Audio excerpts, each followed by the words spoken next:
JD, poem number 71. Walking down the street, the sun beaming, radiating heat. Echo red jeans tighter than my anxious chest. Hair bright, fire engine red, attention grabbed from the rest. The wind blows, and as my job applications rush away, a man stands in front of me, staring longingly before he had anything to say. And after staring and blocking my path for a while, his face lit up with a bright, wide smile. I've never seen anything around here like you. Well, of course, this is a small town with nothing to do. He stared, awed and unashamed, staring at my cleavage in my red shirt. He finally said his name. I go to Wesleyan, he said, and as I stared at him with a resting bitch face at his head, "You're lying, nigga," I said. He looked at my red and white sneakers, probably thinking about me underneath his school bleachers. "I'm not lying," he softly replied, staring into my eyes, then at my thighs. "I'm here on scholarship." He stepped closer, close enough to kiss. My hardened exterior suddenly amiss. The sun warm, the breeze tickling my skin, pure bliss.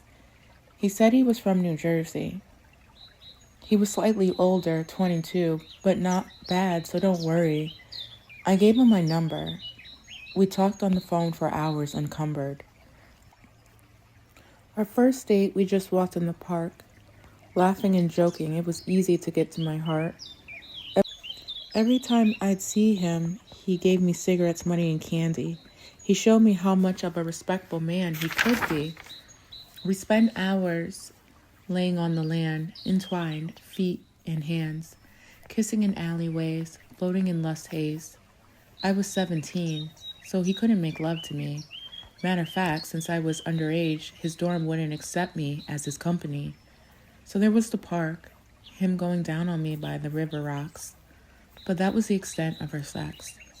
And then one day we were supposed to meet, and him I never did have the chance to greet. I called his dorm. I was told he was in jail. I asked why. The voice on the phone told me he broke curfew being out with me the other night. A week later came letters, professing love and promising pleasure. The separation led me to a dark depression. Alcohol, weed, and e-pills became guilty pleasures. I was too drunk to fight one night. One of my cousin's girlfriend's older friends thought consent was not my right. I expressed this in a letter, me becoming bitter just like the winter weather. And for 6 months we stayed separate. And he wrote me every day, even after I left him for another and walked away. He was released 1 month before my 18th birthday. And the fuck shit I did while he was away, he had very little to say. The first day he got out, he wanted to see me, and he took pics of me in the nude. I complied as long as he was the only one who viewed. The next week, he was moved to another room. At this point, he admitted he was in a halfway house. But the college would let him keep his scholarship, and that's what would count. The second week, he was ready to make love to me.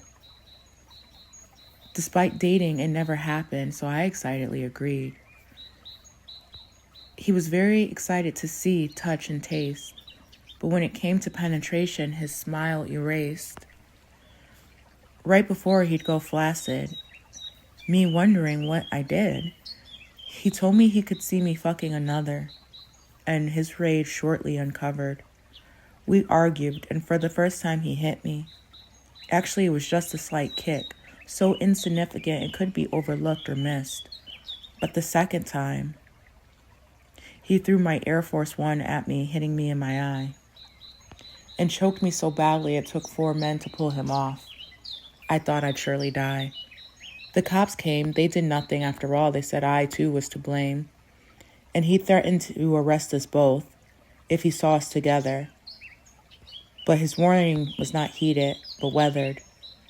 So it went this way, an argument, a slap, something that caused pain. And then he could perform, otherwise his member laid like a dead slug because it was too warm.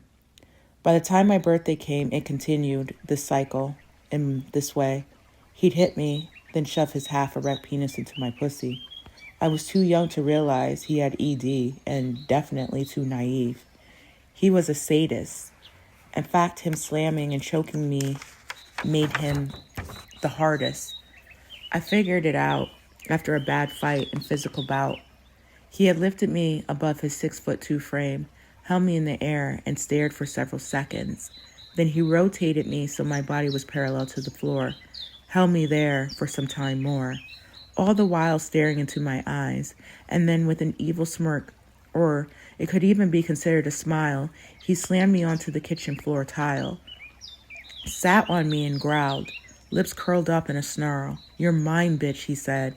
Then he kissed me hard, then bit me in my face and choked me, got up suddenly like nothing happened, and walked away, leaving me gasping for air, as if I was maced. And as I rolled crying on the floor, something clicked. He was erect during this, much harder than ever before, and I realized the cycle wouldn't end, and his abuse, I'd be back for more again and again, partly because I thought I deserved it. My infidelity while he was incarcerated earned it. I ran into him when I was 27 and apologized. This shows the extent of my own denial. I said I was sorry for playing with his heart, for being unfaithful at the end and start. I never acknowledged he was a grown man beating and fucking a teenage girl.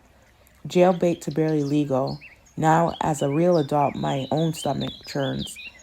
He actually ended up going back to jail because of me. And I found out he lied. He was never in college. He wasn't 22. He was 27. He lied about the month and day he was born in. All of it. He'd been in jail every year since 1999. And to think back then, I was not even the age of 9.